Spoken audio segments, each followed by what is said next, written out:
पानी की तरह। सोच के देखिए, आप रूटेड हो चुके हैं, आप यहां से बाहर आते हो।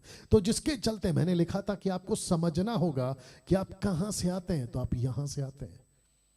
आपका जो नेचर है ना, आपका जो स्वभाव है ना, आप यहां से आते हैं।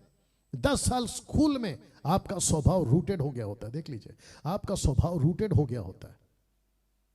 उसके बाद 3-4 साल का कॉलेज, आप रूटेड हो चुके होते बुराइयों में। और आजकल तो, और अभी मोदी जी साहब ने, देश के प्रधानमंत्री जी ने आपका 5G को लॉन्च कर दिया। अब आप सोच के देखिए, जो बफर होता था, न्यूज वाली बोल रही थी कि अब जो चक्री घूमता है बफर का, वो तक नहीं घूमेगा, इतना स्पीड हो जाएगा।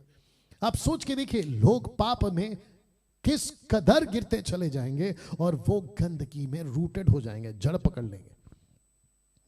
ऐसा व्यक्ति जब यीशु का प्रचार सुनेगा और यीशु कहेगा क्षमा दूंगा, जीवन दूंगा, प्यार करूंगा, प्रोटेक्ट करूंगा, सब कुछ करूंगा, लेकिन तुझे चुनाव करना है सकरे रास्ते का, तो ऐसा व्यक्ति जिसका स्वभाव, जिसका आदत, जिसका जीवन पूरी तरह से गंदगी से भर चुका है और रूटेड हो चुका है, ऐसा व्यक्ति क्या सकरे रास्ते का चुनाव कर पाएगा? तब जाकर यीशु कहता है, देख लीजिए फिर रख रहा हूं, तब जाकर यीशु कहता है, करना तो चाहेंगे, प्रवेश करना तो चाहेंगे, लेकिन नहीं कर पाएंगे।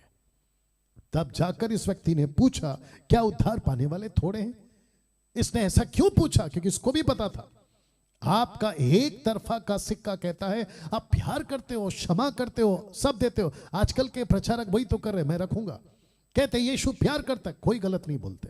यीशु क्षमा करता है, कोई गलत नहीं बोलते। यीशु आपको छुटकारा देगा, कोई गलत नहीं बोलते। आपको आशीष के ऊपर आशीष मिलेगी, कोई गलत नहीं है। लेकिन उसका दूसरा पहलू क्या है? सकरे रास्ते का चुनाव करो, सकरे रास्ते का चुनाव करो। मेरे दिमाग में एक एग्जांपल आ रहा है। 40 साल 6 लाख लोग, एक नबी, एक पास्टर, एक प्रॉफिट, उसका नाम था मूसा।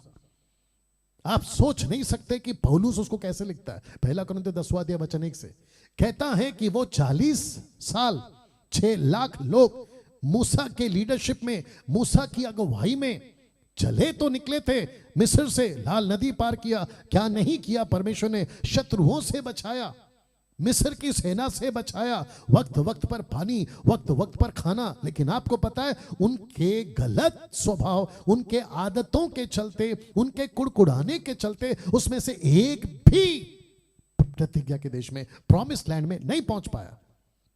और लिखते वक्त पौलुस कहता है, ये हम सब के लिए एक उदाहरण है कि जैसा गलती उन्होंने किया